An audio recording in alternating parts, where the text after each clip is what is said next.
श्वास श्रुति चारी, सो प्रभु पढ़ यह कौतुक भारी।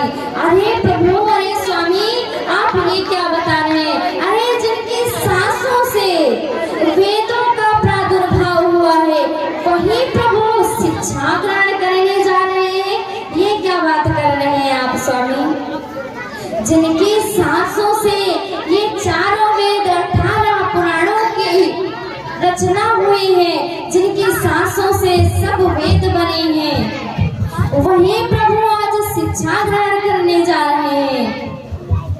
भोले बाबा कहते हैं कि हाँ देवी, क्यों? क्योंकि प्रभु तो अभी लीलाएं कर रहे हैं ना, और सारी लीलाएं मानवों की कर रहे हैं, तो शिक्षा लेना भी तो एक धर्म है उनका। तो प्रभु जा रहे हैं शिक्षा प्राप्त करने के लिए। कहाँ गए हैं? गुरु के आश्रम में जाकर शिक्षा प्राप्त करते हैं। लेकिन आजकल कैसे शिक्षा मिल रही है?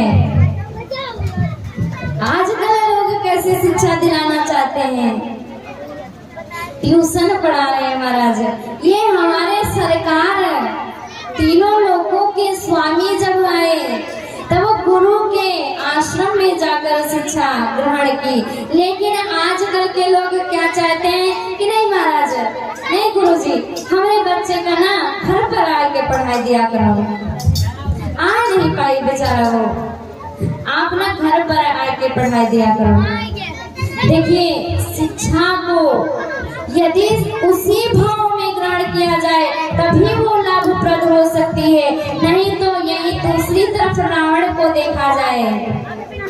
जो ये आजकल लोग ट्यूशन पढ़ाते हैं ना, कोचिंग पढ़ाते हैं, ये सबसे पहले रावण ने ही शुरू की थी।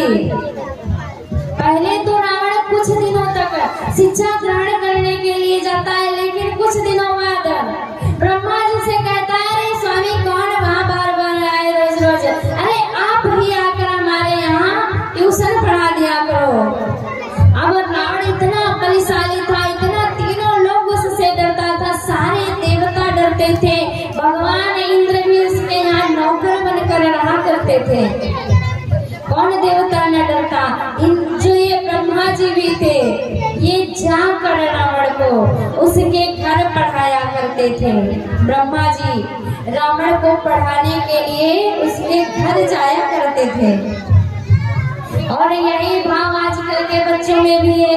माता पिता उनके यही चाहते हैं कि मेरे बच्चे को कहीं जाना ना पड़े, घर में ही कोचिंग पढ़ा देंगे, ट्यूशन पढ़ा देंगे, और बच्चों का भी वैसा ही आचरण बनता है। यदि वो शिक्षा राम जी की तरह लेते तभी तो राम जी का आचरण पाते, लेकिन रावण की तरह शिक्षा ले रहे हैं तो उन्हीं का तो आचरण आएगा बच्चों में।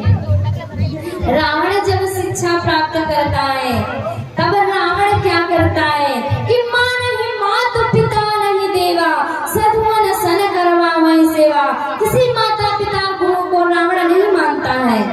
आजकल के भी बच्चे ऐसे ही हैं, कोई माता पिता को नहीं मानते हैं, कोई अपने गुरु को मानते ही नहीं है। लेकिन यही दूसरी तरफ राघवेंद्र सरकार, मात पिता गुरु प्रभु के वाणी, बिना ही विचार करिए सो जानी। प्रातः काल उठ के रघुनाथा, मात पिता गुरु ना वही माता। प्रभु श्री राघवेंद्र सरकार जब शिक्षा ग्रहण करके आते हैं, तब सुबह